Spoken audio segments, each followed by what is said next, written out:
Pozdravujem ťa pri počúvaní podcastu Túlavé krpce, ktorý je o Slovákoch žijúcich v zahraničí, o ich ceste, živote, skúsenostiach a trošku aj o búraní predsudkov a mylných predstavách o tom, aké je to naozaj byť cudzincom v inej krajine. Ja sa volám Miro Cibuľa a v každom dieli sa budem rozprávať s jednou Slovenkou alebo jedným Slovákom o ich osobnej púti. Upozornenie, rozhovory sú autentické, nefiltrované a môžu obsahovať expresívne výrazy. Dnes sa rozprávam s Romanom Stehlíkom, ktorý sa vybral zo Zvolena cez Brno, kde študoval a pracoval, až do Nového Zélandu, kde žije už niečo vyše 2 rokov. Ahoj Roman, som rád, že si prijal pozvanie na takýto rozhovorček. Čau, veľmi rád. K tebe som sa dostal vlastne cez Tomáša, s ktorým som nahrával prvý diel, čo bol o Írsku. No a ty, Roman, si trošku desi v nejakej inej krajine, tiež si vycestoval do zahraničia ako Slovák. Prosím ťa, kam teba odvielo? No, mňa zavialo až na Nový Zéland. A Nový Zéland to je, prosím ťa, akože nie, že by bolo nejaká iná krajina viacej uveriteľná, niektorá menej, ale predsa len Nový Zéland je... No, myslím, že aj pri Slovákoch, ktorí cestujú kade-tade po svete, dosť také exotickejšie miesto, tak ako moja prvá otázka hneď, že prečo práve Nový Zéland? To sa tak nejako zbehlo v podstate počas asi pol roku, ako som bol v Brne. Ja som vlastne pracoval v firme, ktorá mala pobočku na Zélande a už strašne dlho som sa pohrával s tou myšlienkou vycestovať nejako na Zéland a... Nejako som si uvedomil, že už som v Brne strašne dlho, som tam bol nejakých 90 rokov a že by to chcelo niekam inde prakticky, že ak to budem ešte dlho odkladať, tak už asi nejako ďalej nevyrazím, tak som si povedal, že jo, asi je správny čas. A prečo na Zéland? Chcel som ísť dať mimo Európy, kde by som teoreticky mohol žiť aj dlhšie, čiže Ázia ma veľmi nelákala z toho dlhodobého pohľadu. A Zéland vyzeral proste ako taká ideálna krajina, tedy z môjho pohľadu. Ale tak priznaj sa, že niečo malo dočinenia aj to, že ste tam mali z firmy, kde si pracoval, že ste tam mali možno nejaké zázemie. To určite. Ako to bol jeden z podnetov, prečo Zéland bolo to zázemie a druhé bolo, vlastne ja som tak nezávisle nejako zvažoval, že kam. A v podstate prichádzala do úvahy Austrália, Kanada a Nový Zéland. A vlastne tým, že na Zélande sme mali teda nejaké zázemie, tak preto padlo finálne rozhodnutie na Nový Zéland. Dobre vraví, že už to tam trošku tak bolo možno pozornejší posluchač postrehol, a že sme sa rozhodli, takže si nakoniec nešiel do toho sám, na ten Nový Zéland, ale išiel si do toho s niekým, predpokladám. Robili ste toto s priateľkou, to už viem teda, môžem aj prezradiť. A bolo to také spoločné rozhodnutie, alebo si niekto viacej na to tlačil ako druhý? Akože, že poďme desi vycestovať. Ja som to asi inicioval na Nový Zéland, ona sa tiež tak nejako dlhšie asi, keď sme sa rozprávali, sa pohrávala s myšlienkou ako asi anglická, ale ja som tak nejako inicioval Nový Zéland. Takže ale rozhodnutie to, že vycestovať niekam, tak to ste boli dvaja v tom už, akože zhodnutí, že chceme ísť, ale kde to bude teda konečná destinácia, to ste sa v úvodzovkách dohodli skrz toho, kde mal tvoj zamestnávateľ ako vtedy nejakú ďalšiu pobočku, lebo priznajme si, je to ľahšie tak ísť niekam. Je to rozhodne ľahšie, no. A ja som asi tak trošku podstavil to rozhodnutie aj pred moju priateľku s tým, že... Ako správny chlap? Som sa rozhodol, že tak teda hej, áno, a teda ideme do toho, alebo čo sa ide diať. A tak nakoniec sme sa teda sem rozhodli. Pekne, a teda z firmy ste tam mali pobočku, aj tam je teda pobočka, takže už proste si pár ľudí tam poznal, ale okrem toho mal si nejakú, alebo teda máš nejakú rodinu z kamarátov známych ďalších, ktorí sú proste na Novom Zélande, alebo to si povedal, že tak už keď akože bude práca, tak už všetko ostatné padne do toho nejako. Nie, ako prakticky známych som tu nemal žiadnych, okrem teda asi 2 kolegov, ktorých som spoznal predtým buď v Brne, kde som pracoval, alebo na pracovnej ceste v Anglicku. To boli asi jediní známi, ktorých ktorých som poznal, keď som sem išiel. Tým pádom mi vzniká taká ďalšia otázka, že OK, rozhodnutie je fajn, ideme na Nový Zéland, prídeš tam, čo všetko treba vybavovať? Najskôr skúsme začať tým, že čo všetko treba vybaviť dopredu, pretože Nový Zéland, tak ako si povedal, nie je súčasťou Európskej únie, mimochodom, keby náhodou niekto nevedel, tak nie je a pravdepodobne ani nebude. A čo všetko pridáša so sebou také tie predprípravy, ktoré musíš spraviť? Predpokladám, že nejaké očkovania to nie sú až také, ako keby si šiel do Afriky, no ale sú tam asi iné úskalia. No, ako očkovania nepotrebuješ absolútne žiadne. To skôr tak trošku naopak, že Zéland považuje zvyšok sveta za menej bezpečnú krajinu. Ale potrebuješ si vybaviť víza. A s tými vízami to je väčšinou ako najväčší kameň úrazu. Lebo prakticky na Zéland sa vieš dostať buď ako turista, zo Slovenska, teda ako berme čas mimo korony teraz, sa na Zéland môžeš dostať ako človek zo Slovenska, buď na turistu, na 3 mesiace sa môžeš prísť zadarmo a víza dostaneš automaticky pri príjazde, alebo sa môžeš prísť na tzv. Working holiday víza, čo sú víza udeľované na rok a môže ich dostať 100 Slovákov ročne. A potom tretia možnosť je prísť na pracovné víza, čo ale znamená väčšinou teda mať tu už zamestnávateľa, čo je taký trošku, ako povedzme si na rovinu, väčšinou kým nemáš firmu, pre ktorú robíš a nejako ťa realokuje alebo nejaký kontakt, tak to není vôbec jednoduché zohnať zamestnanie zo zahraničia. No a potom keď ideš na tie pracovné víza, tak si musíš vybaviť víza, čo je viac menej ako proces sám o sebe, že musíš tam dávať výpisy z registrov tresta z každej krajiny, kde si býval viac ako, myslím, 6 mesiacov. A potom je tam zdravotná prehliadka, kde ideš na odbery, na všetky možné choroby. Ideš tam na Rentgen plus, myslím, kvôli tuberkulóze, lebo tej sa boja, aj keď neviem prečo. To si pre krajiny ako Európskej únie napríklad. Potom je tam ešte nejaké všeobecné zdravotné vyšetrenie, čo je predstav si to ako niečo ako štandardná prehliadka u doktorky proste, hej, že testujú ti normálne zrak, či nemáš nejaké extra choroby, alebo či si neprešiel nejakými extra ťažkými operáciami, proste nejaké takéto veci. Napríklad kolegovi jednému, ktorý sem išiel, tak tomu po tejto prehliadke od neho vyžiadali, že musí mesiac chodiť s monitorom srdca, lebo sa im niečo nezdalo proste pri nejakej veci. Hej, takže ako vybavovačky tých víz sú akože sranda, no. To ti poviem, to je celkom pekný invazívny zásah. Jo. Potom plus samozrejme preklady diplomov, rodných listov, tých výpisov z registrov, to všetko potrebuješ v angličtine a certifikovaný súdny preklad, alebo tak nejako sa to volá, proste oštemplované všetko. Celý ten proces trval asi, ja neviem, 2-3 mesiace, kým som dostal víza. Možno dlhšie. A to si v podstate išiel cez tie pracovné, kde už akože máš, áno, že idem tam nie ako umývač riadov, alebo proste, tak si ma hádam zoberie niekto, ale proste mám robotu, idem tam, relokujem sa a aj tak to bolo takto komplikované. Áno. Dobre. Áno, je to tak, no. Ako proste tu na všeobecne, akože keď vybavuješ víza, tak to je veľmi zaujímavé. Už aj keď si tu, my napríklad teraz mne vlastne vypršali víza a museli sme vybavovali sme rezidenciu, čo je v podstate akože nejaké následujúce víza na tie, čo mám pracovné. A to bol zase ako úžas, čo ešte je hlavné, akože taký kameň úrazu je, že vlastne najbližšia slovenská ambasáda je v Austrálii, v Canberre, čo je inak akože 5 hodín lietadlom. Hej, ono sa to zdá, že je to blízko, ale nie úplne. A plus byrokracia so slovenskou ambasádou. To naozaj tak vyzerá, že tu je Austrália a hneď vedľa Nový Zéland, že skočíš na loďku a prepletíš to sám, ale asi to teda tak nie je, keď vravíš, že 5 hodín. Jo, ono to tak vyzerá, ako ja som napríklad asi akože tiež sa tak pozeral na mapu ešte z domu, že však to je kúsok. Ale ono nie je úplne, keď sem človek príde, tak si vlastne uvedomí, že prakticky najbližšia destinácia, kam môžeš stade to letieť, je vlastne Austrália a do najbližšieho mesta, čo myslím z okolnosti Melbourne, plus minus, tak tam sú to 4 hodiny lietadlom. Akože, keď chceš letieť po 4 hodiny lietadlom, tak lietaš iba v rámci Zélandu, lebo nikde inde nedojdeš.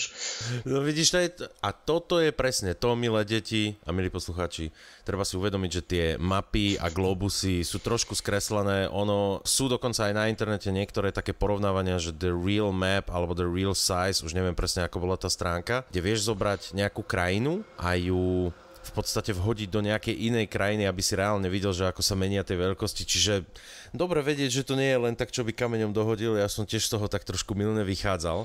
No a keď už si mal vybavené tie víza, tak prosím ťa, to je len jedna časť toho, hej, to je v podstate tvoj tiket do krajiny. Ale ako vyzerá napríklad vybavovanie bývania? Pretože nepovedal by každý, hej, hneď. Ja napríklad som bol prekvapený, keď som si v Nemecku hľadal bývanie, že tu sa prenajímajú byty ako komplet hole. Hej, čo znamená, že ani luster si nemal na strope, kuchyňa žiadna nič, väčšinou je to tak. Čiže je to nejakým takýmto spôsobom aj na Novom Zélande, alebo je to skôr bližšie tomu slovenskému, že tak idem do podnájmu, tak v podstate sú tam už zariadené veci, je tam aj nejaký nábytok, alebo je to ešte niečo iné? No väčšinou, keď ideš do bytu, tu väčšinou ideš do domu. Hej. A tu na byty za prvé nie sú. Akože je ich zopár v centre, akože niekoľko budov v centre mesta a zvyšok sú všetko rodinné domy. A tie sú potom väčšinou akože zmenené niektoré na unity, že keď máš viac poschodový dom, tak môže byť akože spodná časť a horná časť, čo sú v podstate ako byty. No ale je to väčšinou nezariadené. A asi kebyže sa veľmi, veľmi, veľmi budeš snažiť, tak možno nejaký byt s nejakým zariadeným nájdeš, ale povedzme 95% domov alebo bytov bude nezariadených. A nezariadený znamená, že väčšinou tam je šporák. Aspoň čosi? To je tak všetko. Hej. Akože také veci, že chladnička, práčka a takéto veci si väčšinou musíš zohnať svoje. Prakticky šporák býva, akože kuchynská linka, alebo také niečo býva, akože digestory a takéto zabudované veci bývajú. No ale tak tým pádom, keď tam prídeš a máš veľký hlad, tak minimálne tie mrazené polotovary si môžeš každý večer kupovať a v tom šporáku si zohrie teda. Ja, no. Aspoň čo si, že ťa teda nechajú takto zobrieť. Dobre, to by bolo k bývaniu a už máš víza? Máš vybavené ubytovanie, i keď vravíš, že to je tam trošku komplikovanejšie a domy. Ja by som čakal možno, že nejaké tie hobbytie domy, ale dobre, k tomu sa dostaneme neskôr. A ako vyzerajú napríklad také veci ako vybavovania napríklad zdravotného poistenia, pretože ja si predstavujem stále to, čo ja som to musel robiť, alebo aj ľudia, ktorí v rámci Európskej únie vycestovali, že nie je také komplikované, ako keď ideš do krajiny, ktorá v podstate s Európskou úniou teda nič nemá spoločné, tak tam si to predstavujem, že to je niečo komplikovanejšie. Či už teda zdravotné poistenie, či už nejaký bankový účet, proste takéto záležitosti. Bolo to teda tak komplikované, alebo je to, že tiež... Vieš čo, to je ako jedna vec, ktorú musím povedať, že Zéland má veľmi dobre spravenú, je byrokracia. Ale akože v dobrom zmysle. Toto majú v podstate všetko elektronizované. Ako je to krásny príklad krajiny, kde sa elektronizácia štátnej správy, ale všeobecne takýchto vecí podarila nejakým spôsobom. Neviem, na čo teraz narážaš. Podľa mňa na Slovensku tiež to funguje tip-top. Hlavne by vedeli porozprávať ľudia, ktorí sú SZČO, tie storky, ako ak sa niekto nudí, vygooglite si to, stojí to za to. My sme s tým tiež mali istú skúsenosť, keď sme chceli vybavovať výpis registra trestov zo Slovenska a to bol tiež veľmi akože šťavnatá historka. No prosím ťa, tak nás tu nenechaj čakať a rovno s tým vypal, lebo to znelo príliš lákavo na to, aby som to iba tak nechal. V skratke, na to, keď sme tu chceli vlastne podať žiadosť o ďalšie víza, tak sme museli vybaviť výpis registra trestov zo Slovenska a z Česka. Tak príklad, ako to funguje s Českou ambasádou. Funguje to tak, že im pošleš akože v obálke žiadosť vypísanú, proste oštemplovanú miestnou autoritou, čo je Justice of Peace. To sú prakticky právnici, ktorí dobrovoľničia, čiže všetky overenia dokumentov a takéto veci prakticky prídeš v istom čase na isté miesto, oni to majú zoverejný zoznam, tam väčšinou milá teta alebo ujo sa s tebou pobaví, oštempluje ti to a ideš preč, hej, bez poplatku, bez všetkého. Toto zatiaľ znie celkom dobre. Hej, no a proste tento dokument hodíš do obálky, pošleš to na Českú ambasádu, oni ti to tam preložia, pošleš im peniaze a pošlú ti to naspäť. Job done. Slovensko? tak sme googlili teda, ako funguje ten proces. A najskôr si musel vyplniť žiadosť. To si mal normálne, že online formulár, ktorý to si online nejako vyklikal, vyšiel ti formulár, ten si musel vypísať a musel si to niekto potvrdiť. Problém bol v tom, že jediný, kto to mohol potvrdiť, bol Slovenskom uznávaná autorita, čo v preklade znamená konzul. Máme tu jedného v Aucklande. My žijeme vo Wellingtone, sme na juhu severného ostrova, Auckland je tak zhruba v strede, jemne severnejšie. Prakticky to znamená, je to nejakých, myslím, 700 kilometrov ináč. OK, takže... Čiže nejaká hoďka lietadlom alebo takých 8-9 hodín autom. Takže ako není to úplne, že si zbehneš tu nás za roh a je to samozrejme nejako spoplatnené. No a potom by sme vlastne oficiálne museli vyplniť nejaký online formulár, a to teraz hovorím akože návod. Hej. Museli by sme vyplniť online formulár, ktorý by sme potom museli submitnúť online, vytlačiť a ísť s tým na ambasádu. Tam im to dať, oni by to prebrali, sprocesovali. A keby to bolo sprocesované, tak by sme si to mali ísť vyzdvihnúť osobne na ambasádu.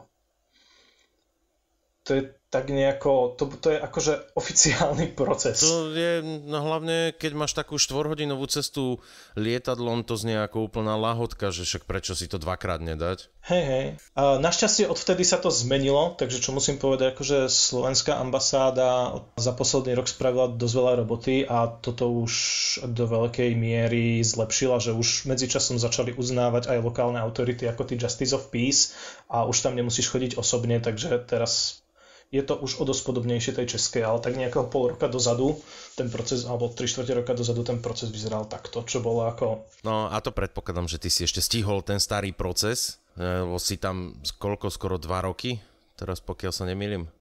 No vlastne 2 roky a 8 mesiacov teraz. Takže v 3. roku, no. Takže gratulujem, že si zažil ešte tento starý spôsob, si to mal také trošku dobrodružnejšie. Budeš mať aspoň čo deťom rozprávať. Hej.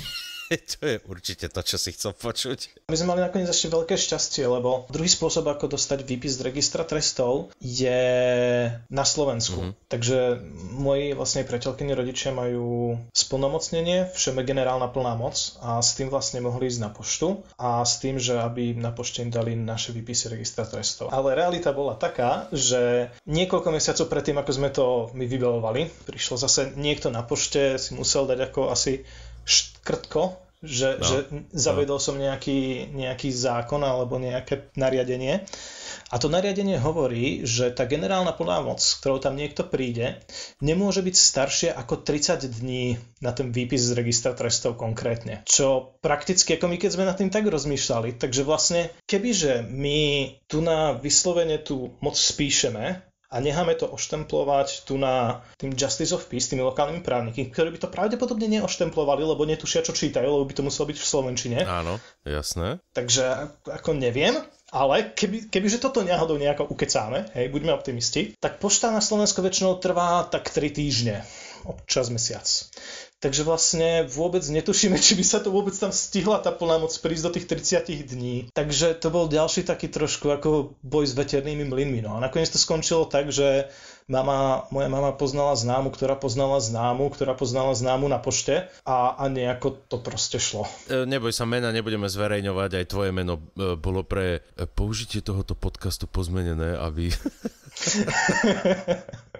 Je to krásne. Toto sú presne také fajné príhody a ono väčšinou mám aj skúsenosť s tým, že keď ideš niečo vybavovať, tak nech je to komplikované akokoľvek. Zrovna keď sa stane jedna malá drobnosť, tak sa ich nabalí milión a teda vlastne všetko sa pokazí naraz, že je to úplný guláš z toho väčšinou. Takže už keď toto všetko celé strastiplné si vybavil, tak si sa tam mohol dostať. No a teda jedna z takých tiež vecí, na ktoré ľudia nemyslia, je spôsob, ako sa dostáva výplata, pretože to môže byť naozaj vo svete kadejaké. Dokonca som raz aj počul od jedného známeho, že mal prácu a to nebolo, že umýval riady, ale naozaj proste pracoval v office a na konci každého dňa mu dávali proste, že koľko za ten deň zarobil a mohol si vybrať, že či chce dostávať akože denne tú výplatu na ruku, alebo že či ju bude dostávať mesačne na účet a to som tiež pozeral, že ako denne na ruku. Tak máš tam ty dennú, týždennú alebo mesačnú výplatu, alebo môžeš si to vybrať, alebo ako si to poskladáš sám? Wow, tak ako denná výplata to je husté, o tom som ešte nepočul, takže to ako wow.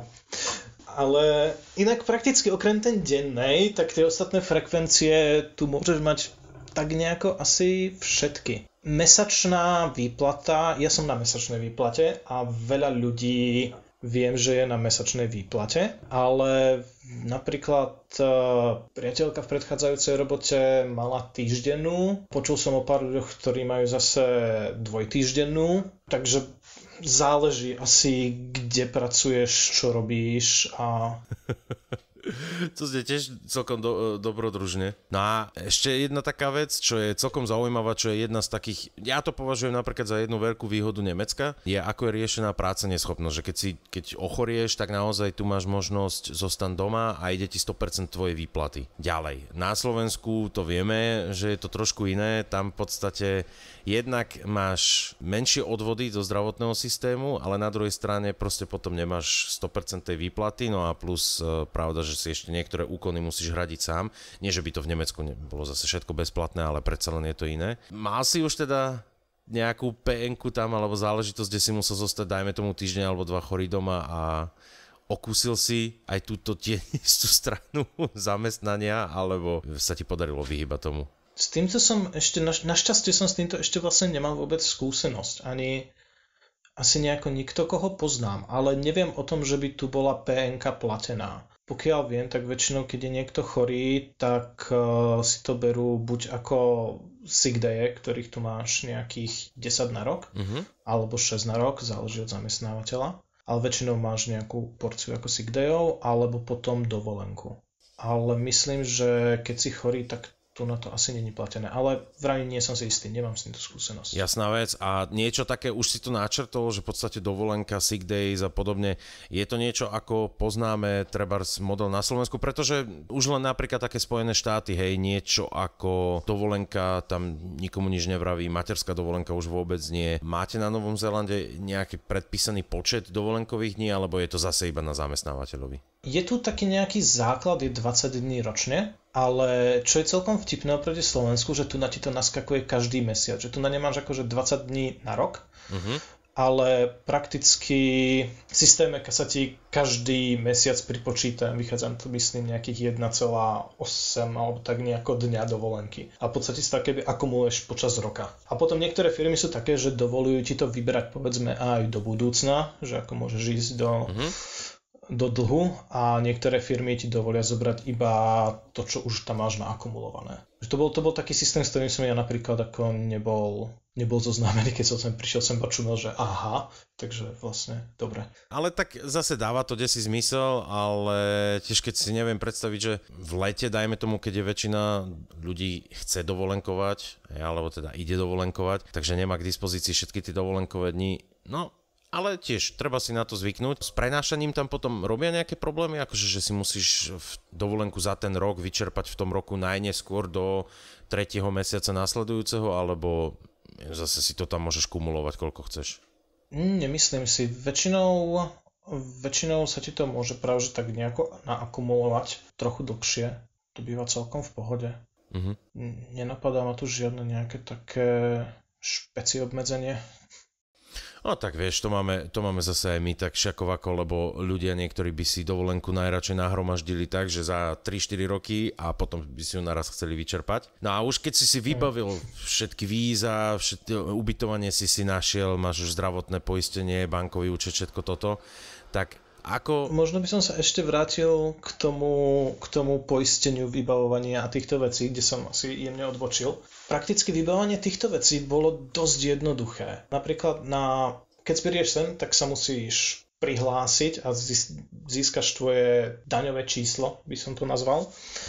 A proces získania daňového čísla je, zaregistruješ sa na stránke, tam vyklikáš nejaký formulár a myslím, že tam priložíš sken pasu a nejaké číslo účtov, nejaký potvrdzujúci výpis z banky. A to je všetko, to akože potvrdíš, odošleš na tej stránke a potom za pár dní ti vlastne e-mailom príde, aha, toto je vaše číslo a príde vám to aj poštou. A to je viac menej celý proces. A napríklad akože také daňové priznanie, to je tu na úžasné niečo. Daňové priznanie tu riešiš tak, že ho neriešiš. Že oni prakticky automaticky ti príde po konci daňového roka, ti príde e-mail, že máš ešte mesiac možnosť, ak máš nejaké ďalšie videá alebo niečo sa tam chceš zalogovať, tak si to tam môžeš hodiť do systému. A ak nie, tak ďalší mesiac na to ti vlastne príde iba ako notifikácia, že toto bolo vaša plát, toto bola vaša daň, toto vám vrátime a príde vám to aj do 2 týždňov na účet. A to je všetko. A dokonca aj ako kontraktor si tam v podstate iba nahodíš príjmy, výdaje, submitneš a viac menej za pol hodinu hotovo. K tomu daňovému pre mňa dôležitá otázka, lebo ja som zostal napríklad prekvapený, pretože na Slovensku tiež daňové priznanie ti robí väčšinou zamestnávateľ. To človek berie ako štandard, dobre, vybavené, fajn a nikto to nerieši. A minulý rok, tým, že ja už som napríklad, tým, že som odišiel zo Slovenska, tak som si musel dať spraviť daňové priznanie a dal som to spraviť jednej pani, ktorej som za to zaplatil nejak pár eur. A čo bolo pre mňa prekvapivé, že ona mi aj z toho jedného mesiaca, ktorý som tam pracoval, dokázala akože dosť značnú čiastku vybaviť na vrátení daní. Takže je to tak aj na Novom Zélande, že ti vlastne OK, tak tuto máte to daňové a môžeš to prijať a keby si to dal niekomu inému vypracovať, tak ti možno z toho vybucha viacej, alebo sú tam naozaj tie úrady také, že spravili sme to najlepšie, čo pre vás môžeme. Tu na vlastne platíš, daň ti strhávajú z výplaty podľa toho, do akej daňovej kategórie patríš a prakticky na základe toho to rátajú. Neviem o tom, že by som si ako permanentný zamestnanec tam mohol veľmi veľa zľav uplatňovať. Situácia je dosť iná, keď robíš na kontrakt, keď robíš vlastne ako živnostník tu na, tak tam si vieš strašne veľa vecí odrátať. Akože veľmi veľa. Jasné. A tam si to môžeš normálne vydokladovať. Ale ako normálne permanentný zamestnanec, tam nemyslím si, že je tam nejakým veľmi veľa úľav. Aspoň ja neviem o tom. A tak vychádzajme z toho, že naozaj tie úrady tam sa snažia pracovať pre ľudí a nie proti ľuďom. To väčšinou. Nič som tým konkrétne nechcel povedať ohľadom Slovenska. Keď už si sa tam teda dostal a nasťahoval a potom neskôr ešte za tebou prišla aj priateľka, aké boli tvoje prvé stretnutia s, nazvem to, domorodcami, s Novozélanďanmi? Sú otvorení cudzincom alebo sú skôr uzavretí, nemajú s tým problém? Ako u teba asi najväčšia výhoda, že hovoríš ich rečou, takže si sa vedel snáď rýchlo dohovoriť, ale videl si na nejaké takéto reakcie na cudzincov, alebo je to proste si tam prišiel a fungoval si? Nie, tu na tí ľudia sú práve že dosť otvorení. Je to tu ako hrozne, povedal by som, multikulty. Je tu strašne veľa cudzincov z celého sveta. Vlastne Nový Zéland sa otvoril imigrantom, myslím nejaký 2000 aj niečo. A odtedy som začal prichádzať strašne veľa migrantov. Máš tu strašne veľa ľudí z Ázie, Južná Amerika, Juhoafrická republika, všeobecne India, ázijské rôzne iné krajiny, Európa, strašne veľký mix, strašne veľa ľudí a tí domáci sú s tým fakt strašne v pohode. Ako milí, otvorení, bežne si s tebou pokecajú, keď máš s niečím problém, veľmi milo radi pomôžu a tak ďalej. Takže v tomto fakt musím povedať, že som necítil naozaj nejaké pohľady, že a ty si cudzinec, ty si niečo iné, ale je to fakt. Fajn, tak toto znie ako naozaj krajina, ktorá je na to pripravená a mimochodom Nový Zéland, ak som si dobre pozeral, tak počtom obyvateľov sa viac menej približuje Slovensku, tiež tak máme okolo 5-6 miliónov. Takže áno. Pri takomto počte obyvateľov je na Novom Zélande aj nejaká väčšia a aktívna skupina Čechov a Slovákov, ktorí trebárs na Facebooku nejako spolu komunikujete, alebo ste sa nejako inak zoznámili, alebo je to také, že áno, sú tu, ale nejako, že by sme sa spolu stretávali, to skôr nie. A ako práve, že sú tu väčšinou československé komunity a funguje to väčšinou, nefunguje to akoby na zélandskej, ako tá nejakej nacionálnej zélandskej úrovni, Funguje to skôr na miestnych úrovniach, čiže napríklad viem, že je nejaký klub v Aucklande, v Rotorue, čo je zase iné mesto a aj v iných, aj tu vo Wellingtone máme vlastne československý klub vo Wellingtone a je to vlastne československá komunita, je tam teda väčšinou viac Čechov ako Slovákov je tu vo všeobecnosti relatívne málo, ale tá komunita funguje celkom super, akože máme napríklad každý mesiac máme posedenie v hospode, vlastne chodíme na pivo a organizujú sa tu nejaké ročné eventy, napríklad ako Vianoce v zime, čo znamená, že si to vlastne urobíme Vianoce väčšinou v nejakom júni, júli, čo je tunajšia zima, kde sa v podstate zídeme, normálne spravíme akože rybu, šalát, navarí sa kapustnica a proste spolu spraviť také nejaké posedenie, je tu nejaký festival jedla z československých, kde každý vlastne niečo navarí, všetci sa to donesú na jedno miesto a tam sa proste všetci strašne obžerú. A tak. A je tu napríklad československá škôlka pre malé deti. Veľmi veľa vlastne Čechov a Slovákov, čo tu je, tak tu majú malé deti a vlastne každé 2 týždne je nejaká škôlka, kde tie deti prídu a bavia sa tam česky a slovensky. Vlastne je tu niekoľko učiteľiek, Češiek alebo Sloveniek a tie s nimi vlastne pracujú s tými deťmi a tak. Akože počúvaj, to znie fakt skvelé a hlavne, čo si teraz spomenul, tie Vianoce v zime. To by ma teda zaujímalo, keď vravíš, že akože každý ponosí veci, tak jasne nejaký zemiakový šalát a podobne, to si vieš aj z lokálnych zdrojov poskladať, ale ako je to treba s nejakými slovenskými produktami, hej? Lebo ja som sa stretol s tým, že väčšinou v zahraničí naše nejaké keksíky sa tešia veľkému úspechu, pretože také tie waflové keksy, ako my máme, sa až tak často nejako nerobia a hlavne nie sú až tak presladené, alebo teda aspoň na prvýkrát nechutia tak sladko. Ale vieš, aj také produkty ako napríklad nejaká treska, nejaká kofola, nejaké korbáče. Máte tam desi aj nejaký takýto obchod, alebo to musíte pašovať, keď letíte na Zéland? V skratke, nič také tu neexistuje. Čiže napríklad... Myslel som si. Ja som si napríklad tak myslel, že napríklad taká brinza tu bude, hej, lebo Nový Zéland má asi najviac oviec na človeka, možno neviem či na svete, alebo ak nie najviac na svete, tak to bude v tých horných. Tu nás sú ovce proste všade. Sa ti stane, že ideš autom a je tam zápcha oviec, musíš čakať, kým ti prejdú ovočky cez cestu a podobne. Takže to nie je iba vo filmoch a v seriáloch, tak hej. Ovce to majú čisto iba na vlnu a na mäso, hej, nerobia tu žiadne... A tak zase podľa mňa, keby si niekoho oslovil nejakého tam, že by ti, vieš, by si mu to ukázal, jak sa to robí, tak či by sa na to nepodujal? Vieš čo, neviem, ja poznám asi 2 ľudí tu na Zélande, ktorí tu majú vyslovene farmy a ani jeden nerobí nič s ovčím mliekom. Všetci majú tie ovce vyslovene... Biznis nápad, hej, ja iba tak, vieš, keby náhodou, možno, že o 3 roky... Tiež som na tým rozmyslel, tuto nikto nepozná. Vieš, možno, že o 3 roky si znovu zavoláme a ty už budeš bavkať cigaru a proste som brinzový barón Nového Zélandu. Brinzový barón, to neznie úplne najlepšie. Vieš, to neznamená boobies, ale brinzový barón, dobre. Roman, odteraz brinzový barón, ale nezabúdaj, nápad som ti možno priniesol ja, takže 5% rozdelím, dohodneme sa, bracho, hej? Vybavíme. Jasné. A teda dobre, tak fajn, ale vieš čo, teší ma, že máš takto Slovákov, ktorí tam spolu fungujú, pretože niekedy naozaj tie české a slovenské alebo československé komunity sú také, že sú, niečo si poradia, ale sa nestretávajú, tak zjavne u vás to funguje trošku ináč. Myslím, že to je dané aj tým, že je to naozaj veľká vzdialenosť od Slovenska.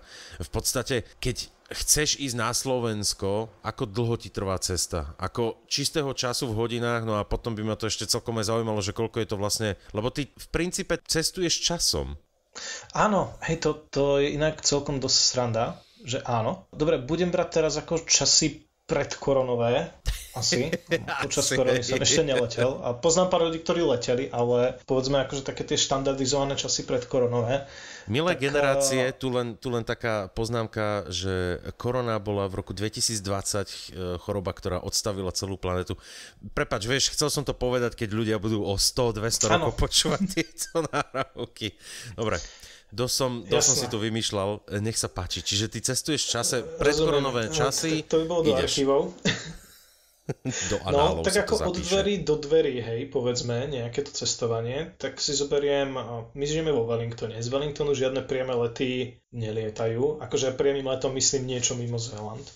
lietal tu iba do Austrálie. Takže väčšinou sa z Wellingtonu potrebuješ dostať do Aucklandu, čo máš hodinu lietadlom, alebo nejakých tých 8-9 hodín autom, skôr 9.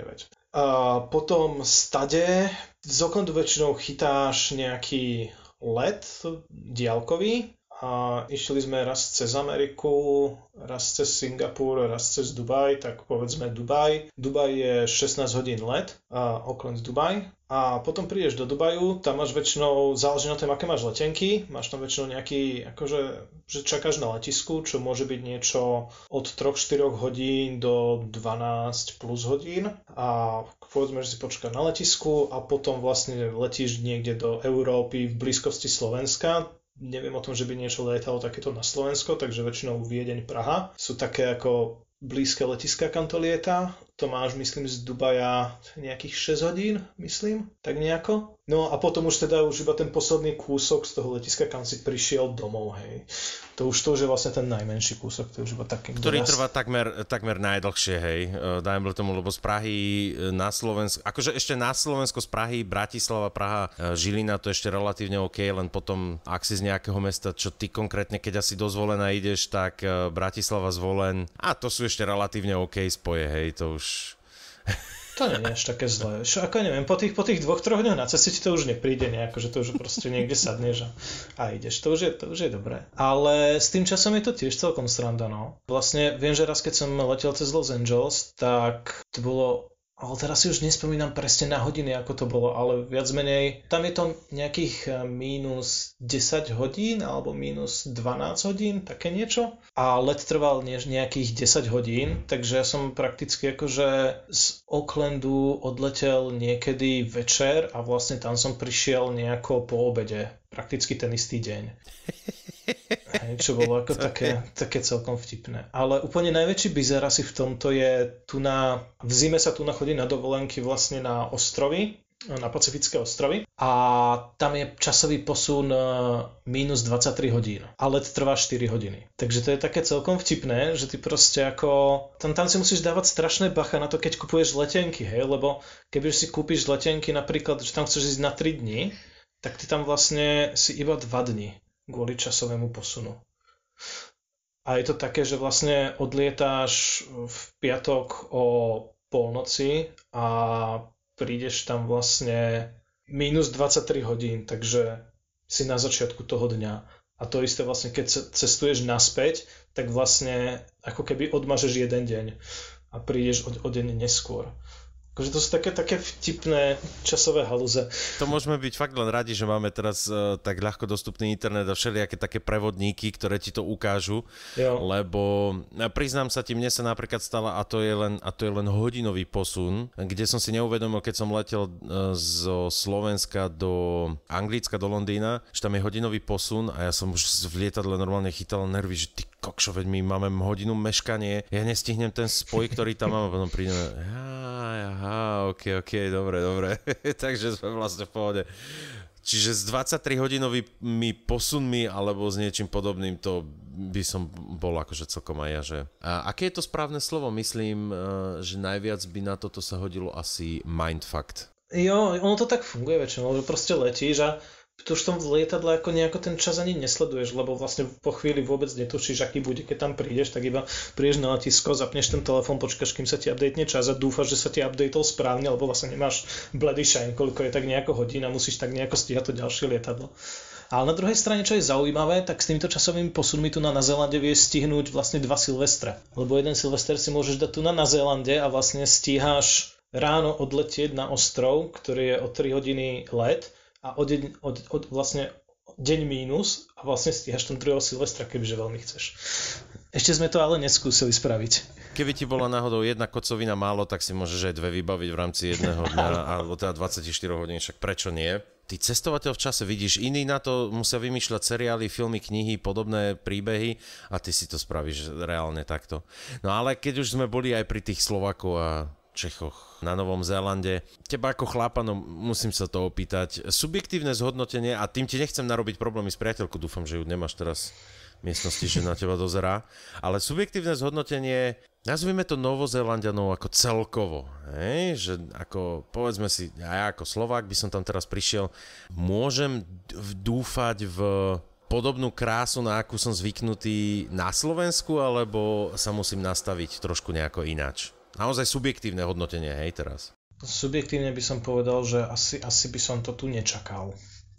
Ono, na jednej strane tým, že je tu strašne veľa cudzincov, tak akože sú tu pekné ženy, ale asi záleží na tom, čo preferuješ. Je to fakt strašný myšľunk, čo sa týka kultúr, ale napríklad akože tí miestni, lokálni ľudia sa rozdeľujú akože na dve skupiny a je medzi nimi dosť rozdiel. Ako jedna sú strašne športoví a strašne veľa ľudí tu športuje, behá a toto. A potom strašne veľa ľudí to nerobí a jedia tu takú klasickú, by som povedal, anglickú stravu, čiže všetko smažené, hranolkové a podobne, takže sú potom takí väčší. No, asi toľko by som k tomu povedal. Ako rozhodne sa to na Slovensko alebo Česko asi nechytá v tomto. Teda už som to aj načrtol, že ty si tam teda s priateľkou, tá prišla až pol roka po tebe, ona vlastne si tiež našla hneď prácu, alebo tam študuje, alebo vlastne ty si chlapom rodiny a ty sa staráš o príjem, ako to poznáme z niektorých filmov.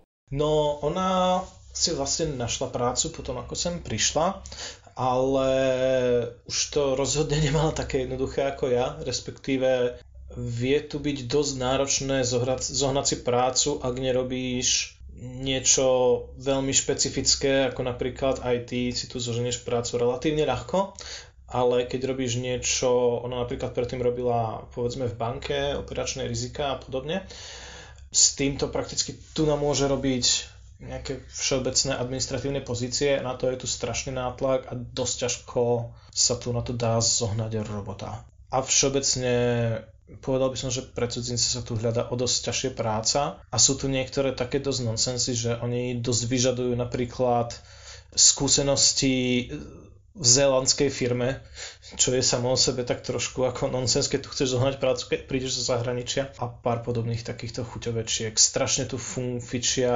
cover letter, neviem ako sa to po slovensky povie, taký motivačný dopis, motivačný list, motivačné listy. Jasné.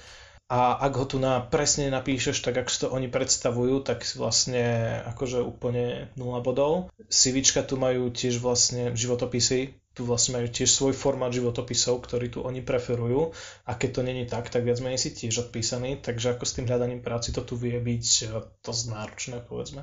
Na druhej strane, ak robíš napríklad niečo ako informatika, tam to býva s robotou o dosť ľahšie si nájsť, ale potom niektoré práce, ako napríklad murárčina a podobne, to väčšinou býva dosť ľahké, lebo Slováci, čo robia takéto práce, tak sú dosť šikovní a tá kvalita práce je ako o dosť vyššia ako napríklad to, na čo sú zvyknutí tu na Zélande. Ako poznal som pár ľudí, čo robili príklad murárčinu a podobne, a keď videli, ako to robia tunajší ľudia, tak mali väčšinou modré čela, alebo sa facepalmovali, hej, že pre Boha, chlapi, čo to tu robíte? Vieš čo, toto je, ale s týmto sa stretávam už vo viacerých krajinách, som sa s tým stretol, alebo teda ľudia, ktorí kade-tade žijú, že Slováci práve, je to taký paradox, že ja neviem, či aj tvoji rodičia, ale minimálne moji rodičia, alebo teda moja generácia dostávala od rodičov, choď vyštudovať, aby si nerobil ako roboš, kde si po stavbách alebo kde si. A zrovna čo mám kamarátov známych, ktorí nešli na vysokú školu, alebo dokonca sa vykašľali na vysokú školu a nejako sa vyučili či už za murára, za stolára, či už vodoinštalácie alebo čokoľvek, tak ty v podstate teraz jedného známeho mám, ten chodieva do Holandska na 2 mesiace, tam ide robiť ako zvárač a potom pol roka z toho dokáže žiť na Slovensku. A keď sa ho viacerí pýtali, že tak a čo tam nezostaneš, alebo nejako čo nejdeš na dlhšie, že však na čo. Čiže tieto profesie tam majú, a nie že len tam, ale teda celkovo majú asi výhodu. Ale keď si spomenul ten životopis, je to niečo, na čo ťa upozornili potom časom, že no, lebo nemáte takýto formát, mali by ste, alebo proste buď si to zistíš, alebo máš smolu. Viac menej buď si zistíš, alebo máš smolu. Akože my sme to zistili tak, že sme sa tiež tu nabavili proste s ľuďmi, so známymi a tí nám tak nejako poradili. Inak akože dosť veľa takýchto špecifík asi nezistíš, alebo to zistíš ťažko. Ale sú to zase nejakí poradcovia, čo sa venujú tomu, že pomáhajú migrantom s robotov a tak ďalej. Takže ako keď hľadáš, tak nájdeš nejaký support. Ako poradcovia z Nového Zélandu, alebo nejakí Slováci, ktorí si povedali, že ten proces je taký, nie že komplikovaný, ale predsa len iný a sú niektoré drobnosti, na ktoré treba dozerať. V podstate oni sa rozhodli, že ideme takto pomáhať Slovákom. Sú to práve, že väčšinou nejaké vládne, mimovládne a neziskové organizácie dosť často, čo toto robia. Myslím, že poznám aj jedného Slováka, respektíve Slovenku, ktorá robí v takejto organizácii, ale väčšinou sú to miestne spoločnosti, neziskovky, charity a podobne, čo sa tomuto venujú. Pekne. A to znie minimálne príjemne, že tam máš niekoho, na koho sa môžeš obrátiť a aspoň vyskúšať a minimálne z toho, ako to ty prezentuješ, tak to vyzerá, že aj oni radi pomôžu a nie sú iba nejakí zadubnení a majú ťa na saláme. A ako to vyzerá napríklad s nejakými voľnočasovými aktivitami, ako predsa len je to relatívne malá krajina, ale tak dosť vyspelá si myslím. Mal si nejaké koničky, no predpokladám, že máš, ale aj si mal predtým, že si tam prišiel, ktoré si potom aj ďalej v Novom Zélande prevádzkoval a bolo to ťažšie, jednoduchšie, alebo to bolo rovnaké. A zároveň aj či si nadobudol nejaké nové, ktoré proste predtým v Brne alebo na Slovensku sa nemal si ich ako praktizovať, ale v Novom Zélande si ich nazbieral. Jo, určite. Ako ja som mal predtým dozerať nejaké outdoorové aktivity a na toto je Zéland v podstate ako celkom asi raj. Tu je to zase také, že ak si človek, ktorý má hlavne rád nejaký nočný život a podobné veci, tak tu na Zélande budeš veľmi smutný, aspoň teda vo Wellingtone konkrétne. Bo akože sú to nejaké kluby, ale akože v podstate v porovnaní s nejakým európskym mestom je to dosť bieda. Ale ak máš rád outdoorové aktivity, čiže prírodu a veci, čo tam môžeš robiť, tak je to úplná pecka. Čo sa týka koničkov, vlastne v Česku, alebo respektíve späť v Európe, som liezol na skalách, alebo teda lezenie a ešte som robil vlastne kitesurfing. Ten kitesurfing, to je myslím jedno z tých, ktoré si asi až na Novom Zélande nazbieral, pretože no neviem, či v Brne je to až také jednoduché. No, práve že som s tým začal v Európe asi 2 roky predtým, ako som odišiel na Zéland. Okay. Ale hej, akože je pravda, že tam dostal si sa k tomu o dosť menej často a musel si to brutálne sledovať, aby si povedzme aspoň raz za mesiac niekam vypadol. Kdežto tu žijeme vo Wellingtone, čo je vlastne najveternejšie hlavné mesto na svete a je tu nejakých 250 dní do roka, čo fúka a s priemernou rýchlosťou myslím nejakých okolo 40 až 60 km za hodinu. Takže fúka to strašne veľa, takže sa týka toho kajtenia, to je tu celkom super, akože rozhodne často sa k tomu človek dostane. A s lezením je to tu horšie, tu na okolí Wellingtonu prakticky není nič. Ale na druhej strane som tu začal dosť bicyklovať ako horský bicykel, je tu strašne veľa trailov a cykloparkov vybudovaných vo Wellingtone, akože mraky. A ešte som tu začal vlastne surfovať. To je tu tiež celkom v pohode. No jasno, však už prosím ťa, už keď si pri kitesurfingu, tak už tam máš, čo by si kameňom dohodil ku klasickému surfingu. A musím sa to opýtať, keď už si aj s tým sám začal, že vlastne cyklistika, dosť nejaké cyklotrasy a podobne. Koľko hobitov si už stretol?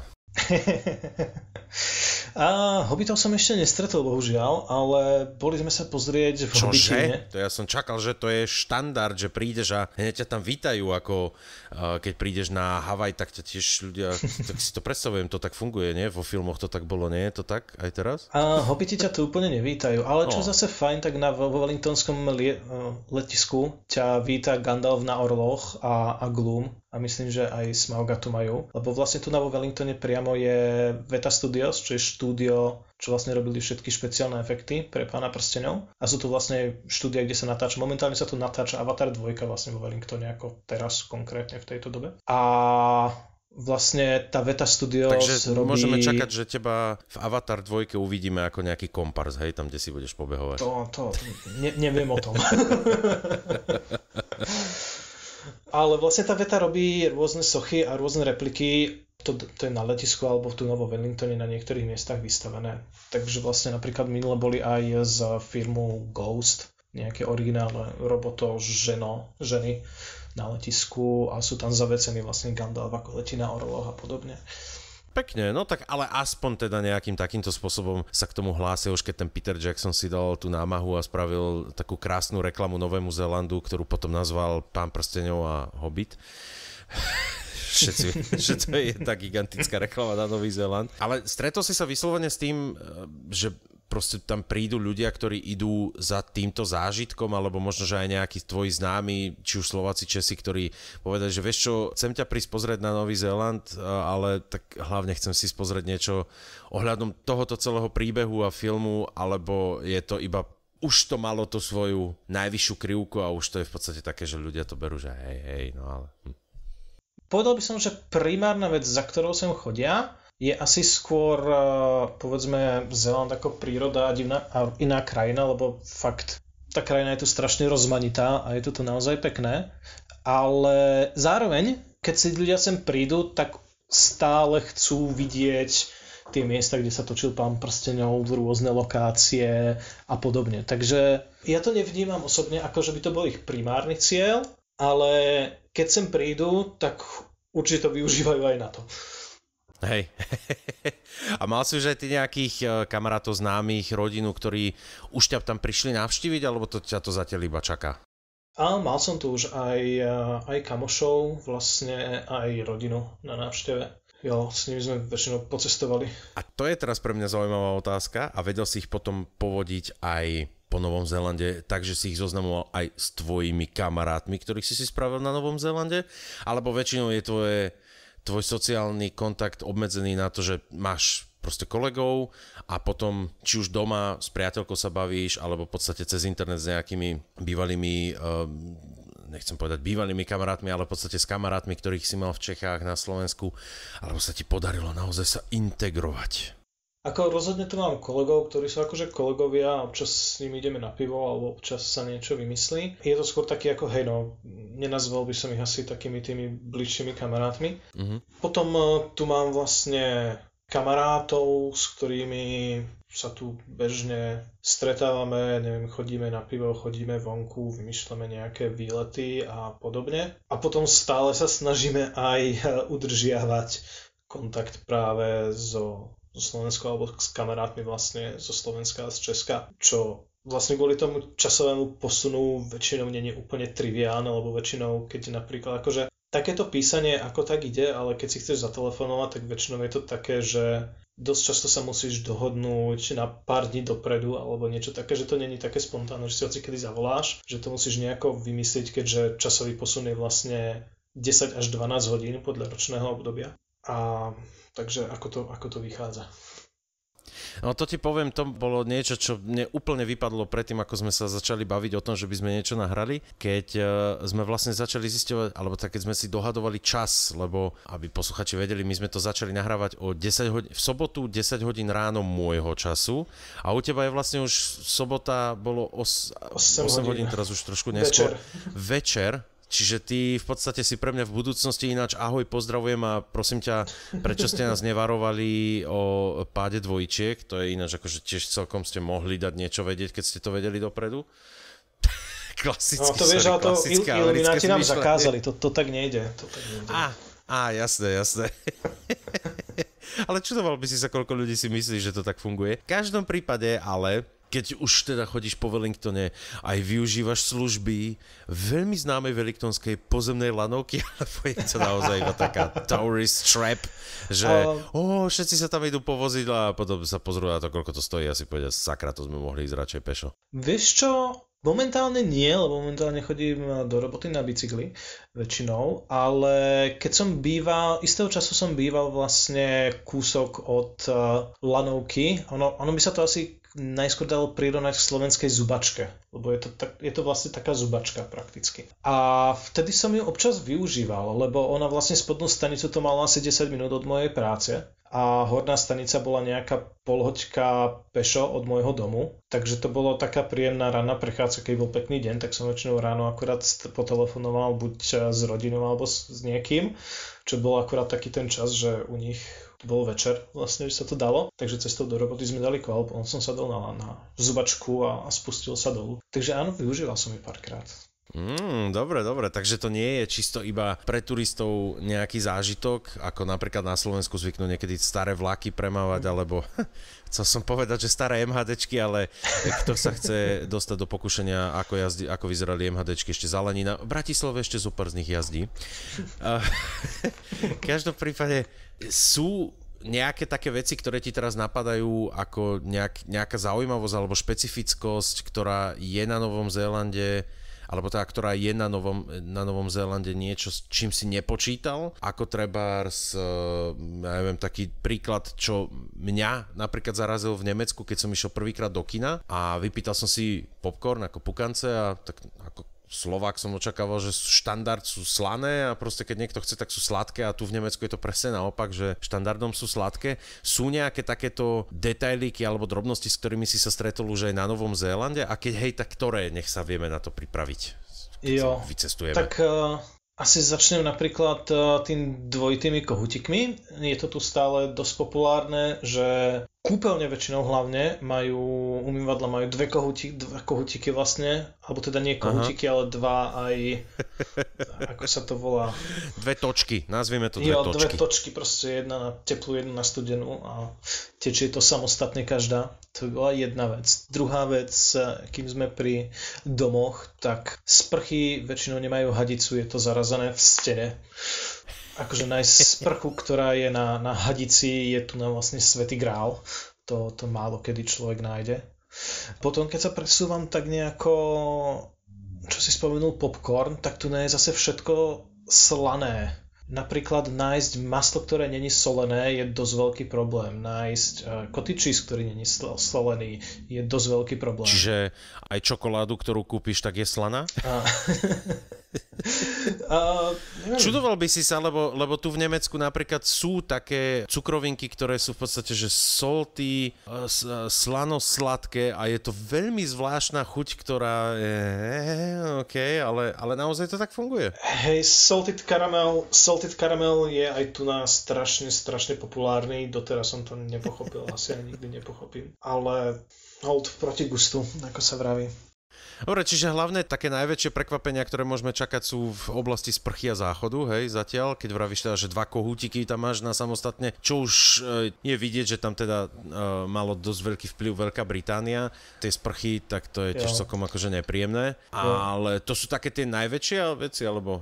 No, ešte čo by som povedal, nejakých ďalších takých rozdielov vecí, ktoré ťa tu človeka zarazia, tak áno, v rámci Veľkej Británie aj tu sa jazdí naľavo. Takže človek si musí chvíľku zvyknúť, keď sem príde. A potom, ako napríklad mňa, čo sem dosť zarazilo, keď som sem prišiel, ja som sem prišiel v decembri a vlastne prišiel som do leta. Prišiel som do 30.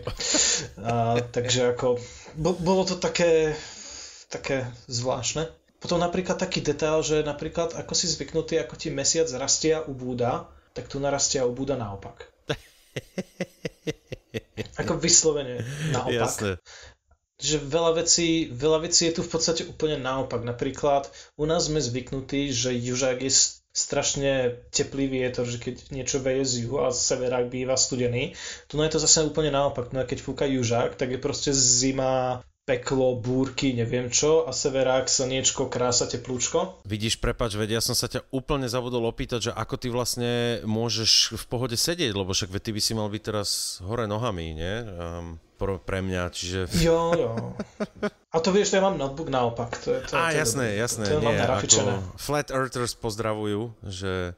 Lebo to je jedna z takých myšlienok Flat Earthers, že v podstate, neviem, či to aj na Nový Zéland platí, ale viem, že jedna z tých teórií je, že všetci, ktorých poznáte, ktorí žijú v Austrálii, tak sú vlastne podplatení, lebo Austrália neexistuje a je to všetko jeden veľký hoax, takže myslím, že aj Nový Zéland vlastne existuješ ty vôbec? Lebo s kým sa to vlastne rozprával? Nie, ja som vypol tvoje fantázie. To sa ti iba zdá. Ale to je inak dneska, to je strašná halus, dneska sme sa nad tým akurát smiali s priateľkou, keď sme na prechádzke práve a popri pobreží a stade je, akože bola pekná viditeľnosť pozeráš sa smerom na juh. A sme sa tak bavili, že my by sme vlastne mali vidieť ten obrovský ľadový múr stade to, alebo sme k nemu, akože dosť blízko, ale ako nejako sme ho nevedeli nájsť, no. Neviem prečo, ale vieš čo, na margo toho, že si ako výplod mojej fantázie, ono v podstate nie je problém, keď sa rozprávaš sám so sebou, či už so zrkadlovým odrazom, alebo v podstate s nejakými mačkami, alebo rastlinami, ktoré máš. Horšie je, keď už začnú odpovedať, takže to, že teraz robím rozhovor s tebou, je dosť... No dobre, nechajme to tak. Ktoré by si ešte tak vypichol také nejaké zaujímavosti Wellingtonu, keďže to je paradoxne nie je najväčšie, ale hlavné mesto, tak mimo takých tých klasických vecí, ako s Hobbitmi spojené niečo, alebo prípadne teda tú zubačku, ktorú sme tam spomenuli, sú niektoré veci, ktoré ti napadajú, že sú ešte špecifické pre Wellington, alebo je to len proste ako každá ďalšia iná metropola? Je tu toho dosť veľa práve, že iného, by som povedal. Celé mesto je postavené na kopcoch, ktoré sú akože veľmi strmé, akože mŕte strmé, že potom ako som to prišiel do slovenského mesta, tak nič mi nepríde ako kopec v podstate, hej. Že dám ako príklad, vlastne moja bežná cesta do roboty, alebo teda z roboty, je 6 kilometrov a mám tam niečo jemne cez 200 výškových metrov prevýšenie. A to na tých 7 kilometroch, tu na to je jeden z tých kopcov, ktorý je vlastne ako v mŕte mierny, hej, že to je fakt pohoda. Že predtým som napríklad dával 4 km na 230 metrov prevýšenia. Hej, takže akože fakt je tu všetko postavené v kopcoch. A druhá taká celkom zaujímavá vec je, že ako v tých kopcoch sú vlastne dosť často spravené také skratky medzi chodníkmi, čo sú proste akože brutálne strmé schodíky, ktoré by si normálne nevšimol, väčšinou to nie je na Google mapách na ničom. Proste si ideš a uvidíš zase brutálne strmé schodisko, tak prejdeš a vyjdeš vlastne na ulicu nižšie a tak ideš ďalej. A sú tu veľmi zaujímavé parky. Celé mesto je strašne zelené, vlastne keď nie si v centre, tak sa pomaly cítiš, ako keby si žil v lese. A parky sú tým štýlom, že to vlastne vôjdeš do parku, je to dosť často akože fakt v strede mesta alebo v strede niečoho je park a vôjdeš tam, si v úplnom lese, tie chodníky tam dosť často nie sú vybetonované, že je to vyslovene nejaký akože taký spevnený chodník nejakými drevami a tak, ale akože stále prírodný a není to vôbec akože osvetlené, je to vyslovene taký kus pralesa v meste a je to dosť zaujímavé, také dosť príjemné by som povedal. No a po všetkých týchto skúsenostiach, ktorý máš, aj s takomto zhodnotení mesta, v ktorom žiješ, si tam už skoro 3 roky. Keby si stál teraz znovu na tej križovatke, že sa máš rozhodnúť, či ideš do Nového Zélandu alebo nie, rozhodol by si sa znovu pre Nový Zéland, alebo by si buď zostal tam, kde si bol, alebo radšej nejakú inú krajinu by si bol zvolil? Neviem, to je ťažká otázka, ale asi by som si stále zvolil Zéland. Ja si myslím, že všeobecne to bola rozhodne veľmi zaujímavá skúsenosť, teda ešte stále je, prakticky. A rozhodne som spoznal dosť veľa iných vecí, dosť mi to tak nejako otvorilo mysel, alebo ako by som to povedal, nechcem znieť príliš ezotericky. Napríklad sa človeku akože aj dosť zmenší svet zrazu, že neviem ako, keď si proste párkrát, ako neviem, ja som asi 1, 2, 3, 4, 5 krát letel Európa a Zéland. A ono v podstate už keď to raz prejdeš, alebo 2-krát, tak zrazu akože nejaké tá Európa ti príde akože strašne super v tom, ako je všetko brutálne blízko. Lebo to je to za prvé strašne izolované od všetkého, že vyslovene, ako som spomínal, keď chceš ísť mimo Zélandu, letíš cez 4 hodiny a keď chceš ísť náhodou mimo Zélandu alebo Austrálie, prepáč, viem, že to je dosť izolované, lebo keď som hral hru Pandemic, tak vždy mi Nový Zéland, no ako Nový Zéland bol jednou z tých krajín, ktoré mi robili problém to nakaziť, takže áno, hej, dosť je to izolované. Počkaj, v Pandemiku Nový Zéland není, myslím ani. My máme tu na Pandemic hru a Nový Zéland není na tej mape. Ja mám online verziu, Miláčik, to je už... Ja to už na kompe hrám, vieš, to už tam Nový Zéland mi vždy robil problémy. Hej no, my sme tu outdated, máme klasickú deskovku.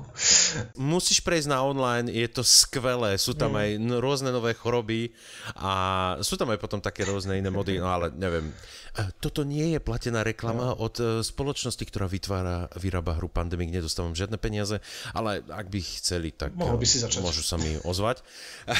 V každom prípade teda super, vrátil by si sa, hej, teda, alebo teda z Nový Zéland, no začal si, že sa ti to zmenšuje celé. Ono, dosť ti verím, hlavne pri takom lete, ktorý ideš a prejdeš vlastne cez, takmer celú Zemegulu, kým sa dostaneš vlastne z Európy do Nového Zélandu. No, Mne sa vlastne podarilo už obletiť Zemegulu, lebo raz som išiel cez Ameriku, čo je vlastne jednou stranou, a druhý raz, keď som išiel vlastne cez Kóreu, tak to je druhou stranou. Takže tak nejako som to už dal, plus mínus. A netrvalo ti to 80 dní? No pozri, aký si šikovný. Nie. Akože polku cesty sa dá dať za 2-3 dní, bez problémov. Roman, ja ti veľmi pekne ďakujem za to, že si našiel čas na toto, aby som ťa už nejako dlhšie nezdržiaval. Ďakujem ti aj za informácie, ktoré si dal, dúfam, že to poteší a minimálne bude informovať ľudí, ktorí premýšľali o tom prísť na Nový Zéland, alebo že je to jedna z tých možných destinácií.